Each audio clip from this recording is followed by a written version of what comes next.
ত্রিনেত্রাস কুকারিতে আপনাদের সকলকে জানাই আরও একবার সাদর আমন্ত্রণ।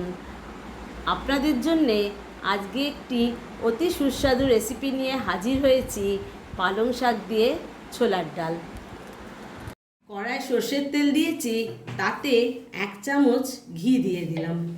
প্রথমে রসুন কুচি দিলাম। প্রথমেই আপনাদের রিকোয়েস্ট করছি, একটা লাইক দিয়ে আমার ভিডিওটি দেখা শুরু করুন। এবারেতে পেঁয়াজ কুচি দিচ্ছি। এই রান্নাটা খুব সহজে আর অতি সুস্বাদু একটা রেসিপি। পেঁয়াজটা একটু নেড়ে নিয়ে তাতে আদা কুচি দিলাম। এবার লঙ্কা কুচি দিচ্ছি, এটা আপনাদের স্বাদ অনুযায়ী দেবেন। পেঁয়াজটা যতক্ষণ ভাজা হচ্ছে, 2টো ডিম সামান্য নুন দিয়ে ভেজে নিই। ডিমটা এইভাবে ভেজে ছোট ছোট করে পিস করে ফিরে আস। পেঁয়াজটা একটু ভেজে নিয়ে এতে টমেটো দিয়ে দিই। টমেটোটা একটু নেড়ে নিয়েছি, এবার এতে পালং শাক দিয়ে। যারা আমার চ্যানেলটিকে সাবস্ক্রাইব করেছেন তাদের অনেক অনেক ধন্যবাদ আমার পাশে থাকার জন্য। যারা আমার চ্যানেলে নতুন, আপনাদের অনেক রিকোয়েস্ট করছি পুরো ভিডিওটি দেখে একটু সাবস্ক্রাইব করে দেবেন।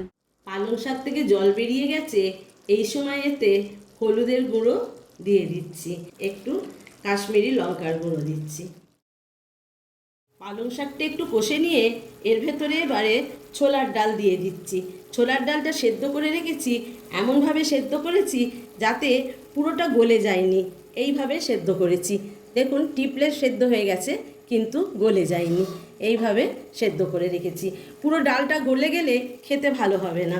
এবারে ডালটা ঢেলে দিচ্ছি।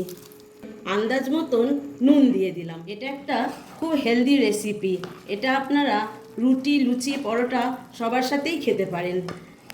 এটা নেড়ে নিলাম, নিয়ে এবারে এটা ফুটছে, ঢাকা দিয়ে 10 মিনিট কুক করব। 10 মিনিট পর ফিরে এলাম। এবারেতে ডিমগুলো ছোট ছোট করে কেটে রেখেছিলাম, সেগুলো দিয়ে দিচ্ছি। ডালটা খুব শুকনো করবেন না, তাহলে রুটি দিয়ে খেতে ভালো লাগবে না। একটু গা মাখা করে নাবিয়ে নেবেন। এর ওপরে গরম মশলার গুঁড়ো ছড়িয়ে দিচ্ছি। এবার ধনেপাতা ছড়িয়ে দিলাম। আমার রান্নাটা কমপ্লিট হয়ে গেছে। আমি আপনাদের আরও একবার রিকোয়েস্ট করছি, আমার ভিডিওটি পুরো দেখে একটু আমার চ্যানেলটিকে সাপোর্ট করবেন।